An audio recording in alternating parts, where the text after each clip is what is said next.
Assalamualaikum warahmatullahi wabarakatuh. Perkenalkan, nama saya Sinta Damayanti Wahidah dengan NIM 191231080 dan Prodi Manajemen Dakwah Konsentrasi Manajemen Pariwisata Islam, mata kuliah Studi Kebijakan Dakwah yang membahas mengenai analisis kebijakan dakwah. Yang pertama, apa yang dimaksud dengan analisis kebijakan dakwah?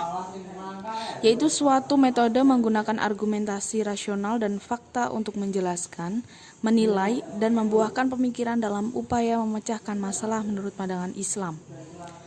Yang kedua, apa saja yang dipelajari dalam analisis kebijakan dakwah? Yang dipelajari dalam analisis kebijakan dakwah meliputi yang pertama, masalah kebijakan, yaitu nilai, kebutuhan, atau kesempatan yang belum terpenuhi yang dapat diidentifikasi untuk kemudian diperbaiki atau dicapai melalui tindakan secara keislaman. Yang kedua, masa depan kebijakan, yaitu konsekuensi dari serangkaian tindakan untuk pencapaian nilai-nilai. Yang ketiga, aksi kebijakan, yaitu serangkaian tindakan yang dituntun oleh alternatif kebijakan yang dirancang untuk mencapai masa depan yang bernilai. Yang keempat, hasil kebijakan, yaitu akibat-akibat yang terjadi dari serangkaian tindakan kebijakan yang telah dilaksanakan. Dan yang kelima, kinerja kebijakan, yaitu derajat pencapaian nilai-nilai dari hasil kebijakan. Lalu yang ketiga, mengapa perlu mempelajari analisis kebijakan dakwah terkait profesi manajemen dakwah?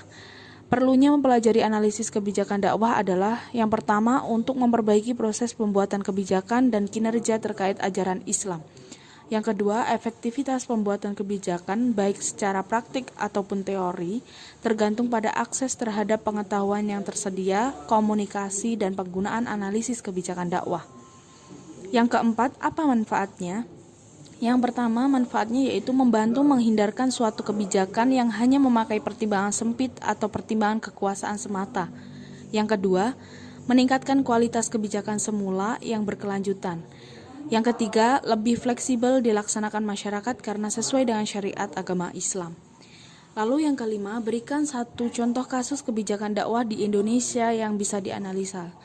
Saya mengambil tentang implementasi program Bengkulu Kota Hadis. Program Bengkulu Kota Hadis ini diresmikan oleh pemerintah Kota Bengkulu pada akhir tahun 2019 di Masjid Agung At-Taqwa.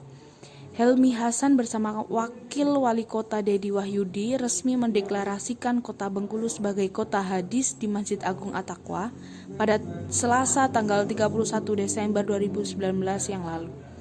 Tujuannya adalah untuk menjadikan Kota Bengkulu sebagai kota religius dan bahagia yang senantiasa mengamalkan nilai Islam dalam kehidupan sehari-hari.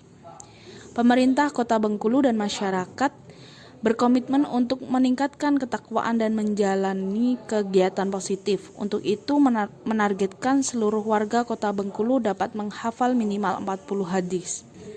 Namun, beberapa faktor yang kurang mendukung yaitu kurangnya promosi kepada publik, masyarakat yang masih banyak yang belum paham tentang keutamaan menghafal 40 hadis dan belum seluruhnya menjadikan program ini sebagai ilmu yang sangat mulia. Sebelum merumuskan kebijakan, pemerintah melakukan proses sosialisasi kepada masyarakat untuk mengenalkan program Bengkulu Kota Hadis.